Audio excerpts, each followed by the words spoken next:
Market లో invest చేసి మీ డబ్బులు డబుల్ చేసుకోవాలనుకుంటున్నారా? సుందరరామిరెడ్డి గారి సెమినార్ కి అటెండ్ అవ్వండి. నమస్తే, welcome back to Suman TV. Present మనతో పాటు ఉన్నారు స్టాక్ మార్కెట్ అనలిస్ట్ సుందరరామిరెడ్డి గారు. నమస్తే సార్. నమస్తే అండి. సార్, చాలా వరకు చూసుకుంటే మంచి కంపెనీస్ వెల్త్ బాగుంటుంది అంటూ ఉంటారు, కానీ మంచి కంపెనీస్లో ఇన్వెస్ట్మెంట్ చేసినా కూడా ఒకసారి లాభాలు రావడం అనేది జరగదు. ఎందుకు అంటారు అలా? ఎందుకు జరుగుతుందంటే బేసికల్గా మీరు అడుగుతున్న టైం ఫ్రేమ్ చాలా ఇంపార్టెంట్ అండి. ఏ టైం ఫ్రేమ్ చూసి మీరు అలా అంటున్నారు అనేది చాలా ఇంపార్టెంట్. చాలా సార్లు వరకు ఏంటంటే మన రిటైలర్స్ ఏమంటారంటే ఎవరీ క్వార్టర్లీ సేల్స్ గ్రోత్ చూస్తూ ఉంటుంటే సేల్స్ గ్రోత్ తగ్గట్టు స్టాక్స్ కూడా మూవ్ అవుతుంది అనుకుంటారు. బట్ స్టాక్స్ బేసికల్గా మూవ్ అయ్యేది పెద్ద పెద్ద ఇన్వెస్టర్స్ ఎవరన్నా హెవీగా ఇన్వెస్ట్ చేస్తే మూవ్ అవుతాయి. ఓకే, అండ్ సింపుల్ చెప్పాలంటే ఒక స్ప్రింగ్ ఇలా ఒత్తి పట్టుకుని వదిలేసాం అనుకోండి, ఎలా ఫాస్ట్గా మూవ్ అవుతుందో ఇన్స్టిట్యూషనల్ ఇన్వెస్టర్స్ వాళ్ళు ఇన్వెస్ట్ చేస్తే ఫాస్ట్గా మూవ్ అవుతాయి. వాళ్ళు ఇన్వెస్ట్ చేయట్లేదు అనుకోండి, అది ఆగిపోతుంది. ఇందులో మంచి చెడ్డ అనడానికి ఏం లేదు. అండ్ మనం ఏదైనా ఫండమెంటల్ సౌండ్ మంచి ఎర్నింగ్ గ్రోత్ ఉన్న కంపెనీస్ కూడా ఒక 5 to 10 years వరకు జీరో రిటర్న్స్ రావచ్చు. ఎలాంటి ఎర్నింగ్స్ లేకుండా సేల్స్ ఏం లేకుండా కూడా ఒకేసారి సంవత్సరంలో 5 times కూడా పెరగచ్చు. అందుకని స్టాక్ మార్కెట్లో ఎదురువే ఇట్ ఈస్ పాసిబుల్ అనమాట. అందుకని ఇప్పుడు టీసీఎస్ మంచిది అనుకుంటాము, 7 సంవత్సరాల నుంచి జీరో రిటర్న్. ఇప్పుడు ఎన్ని సంవత్సరాల తర్వాత స్టాక్ పెరిగిద్దని ఎవరు గ్యారంటీ ఇస్తారు? ఎవరు ఇవ్వరు. అలాగని చెప్పేసి టీసీఎస్ బ్యాడ్ అని చెప్పలేము. ఎందుకంటే సంవత్సరానికి ఆల్మోస్ట్ 3 లక్షల కోట్ల సేల్స్ అండ్ ప్లస్ 6 లక్షల మంది ఎంప్లాయీస్ తోటి అండ్ సంవత్సరానికి దగ్గర దగ్గర 50,000 కోట్ల డబ్బులు సంపాదిస్తూ ఆ వచ్చిన అమౌంట్లో 85% మళ్ళీ డివిడెండ్ రూపంలో డిస్ట్రిబ్యూట్ చేస్తుంది అందరికీ. అంటే 3% దాకా, రఫ్గా 3% దాకా డివిడెండ్ డిక్లేర్ చేసే కంపెనీ అది. మరి బ్యాడ్ కంపెనీ ఎలా అంటావు? బట్ అలాగని చెప్పి రిటర్న్స్ ఏమైనా వస్తాయంటే లాస్ట్ 7 సంవత్సరాల నుంచి పెద్దగా ఏం రావట్లేదు. దాని మీనింగ్ ఏంటంటే మంచి కంపెనీ మే నాట్ బి మంచి వెల్త్ క్రియేషన్ చేయకపోవచ్చు. ఎగైన్ మళ్ళీ టైం ఫ్రేమ్తో సంబంధం అనమాట. అండ్ షార్ట్ టర్మ్లో 4 years 5 years జీరో రిటర్న్స్ రావచ్చు. తర్వాత చార్ట్స్ బ్రేక్అవుట్ అయ్యి మళ్ళీ వెల్త్ క్రియేట్ అవ్వచ్చు అనమాట. అందుకని స్టాక్స్లో ఇన్వెస్ట్మెంట్స్ రిటైలర్కి అంత ఈజీ అంటే అంత ఈజీ ఏం కాదు. ఎందుకంటే మనం మంచి కంపెనీ అని చెప్పేసి ఇన్వెస్ట్ చేస్తాం అండ్ కంపెనీ మూవ్ అవ్వట్లేదు 6 నెలల నుంచి 1 year నుంచి మూవ్ అవ్వట్లేదు. ఈ లోపు మనం మ్యూచువల్ ఫండ్స్తో కంపేర్ చేసుకున్నప్పుడు మనం డిసప్పాయింట్ అవుతాం. 2 years అయింది, మళ్ళీ కంపేర్ చేసుకుంటూ డిసప్పాయింట్. 3 years అయింది, డిసప్పాయింట్ అవుతాం. 4 years అయింది, డిసప్పాయింట్ అవుతాం. ఇలా స్టాక్స్లో ఉంటే డిసప్పాయింట్ అవుతూ ఉంటారు ఎక్కువసార్లు.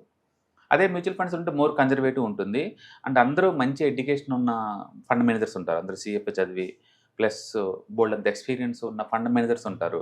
సో వాళ్ళకి ఎకానమీ గురించి తెలుసు అండ్ కంపెనీస్ ఎప్పుడు ఎలా మూవ్ అవుతాయి తెలుసు. బోల్డ్ అంత రీసెర్చ్ రిపోర్ట్స్ ఉంటాయి కాబట్టి వాళ్ళ దగ్గర వాళ్ళు ప్రతి మూవ్ని ముందే క్యాప్చర్ చేస్తారు ఎంతకంత. రెండోది వాళ్ళు రిస్క్ మేనేజ్మెంట్ చాలా ఈజీగా చేస్తారు. రిటైల్స్ అలా చేయలేరు. అందుకని మనం మంచి కంపెనీని కాదని చెప్పేసి ఐటీ తీసుకున్నాం అనుకోండి, టీసీఎస్ కావచ్చు, ఇన్ఫోసిస్ కావచ్చు, విప్రో కావచ్చు, హెచ్ఎల్స్ కావచ్చు, విప్రో కావచ్చు, లాస్ట్ 5 years నుంచి లిటరల్లీ జీరో.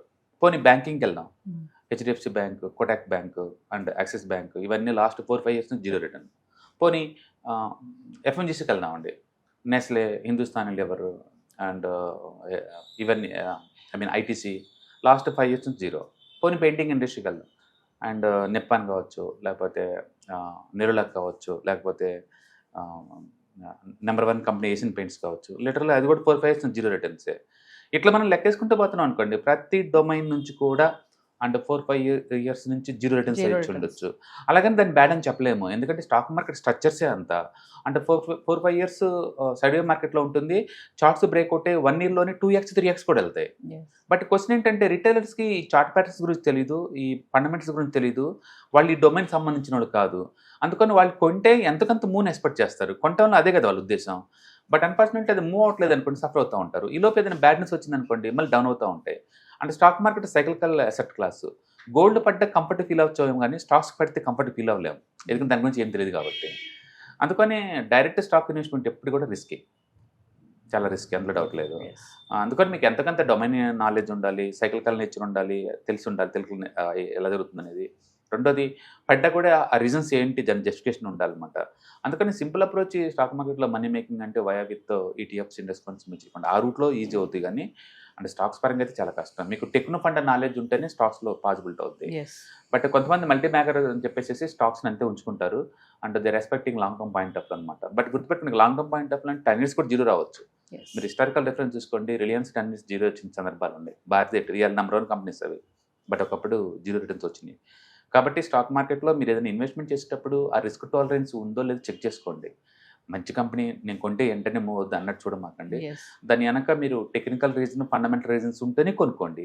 అవేమి తెలియకోకుండా టిప్పుల ద్వారా ఎవరైనా చెప్పారు అది పోతుంది అన్నట్టు కొంటే మాత్రం స్ట్రక్ అయిపోతారు. ఎక్స్పర్ట్స్ ఏంటంటే అది వర్కౌట్ కాకపోతే కొన్ని రోజులు చూసి బయటకు వచ్చేస్తారు కామ్గా. ఆ విషయం మీకు తెలియదు కదా.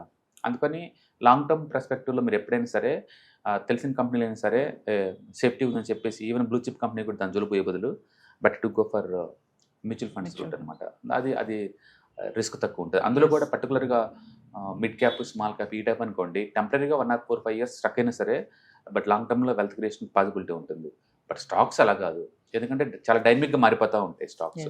ఇప్పుడు ఒకప్పుడు మీరు ల్యాండ్లైన్ కనెక్షన్లో బాగున్నాయి, అప్పట్లో landline phone టారిస్ company the best అని చెప్పి నువ్వు కొని పెట్టుకున్నాం అనుకోండి, ఇప్పుడు ఎవరు వాడుతున్నారు? తర్వాత పేదర్లు వచ్చినాయి, ఎవరు వాడుతున్నారు? తర్వాత 1G, 2G, 3G, 4G, 5G వచ్చేసింది. 4G ఎవరు వాడతారు? ఇంకా రేపు 10G వస్తుంది. 6G ఎవరు వాడతారు?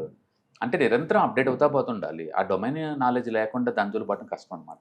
అందుకని మంచి అని కొనుక్కుందా వాటి సేల్స్ డేటా ట్రాక్ చేస్తూ ఉండాలి. అందుకని మీరు ఎప్పుడైనా ఎకానమీ ఎలా మూవ్ అవుతుంది, సెక్టర్స్ ఎలా మూవ్ అవుతున్నాయి, స్టాక్స్ ఏం మూవ్ అవుతున్నాయి, వీటికి ఎలాంటి ఆపర్చునిటీ క్రియేట్ అవుతున్నాయి, మేనేజ్మెంట్కి అది గ్రాప్ చేసే టాలెంట్ ఉందా లేదా, అంటే ఎవ్రీ క్వార్టర్లీ లేదా ఎవ్రీ ఇయర్ సేల్స్ మ్యాచ్ అవుతున్నా లేవు, ఇవన్నీ చెక్ చేసుకుని కొనడం చాలా ఇంపార్టెంట్.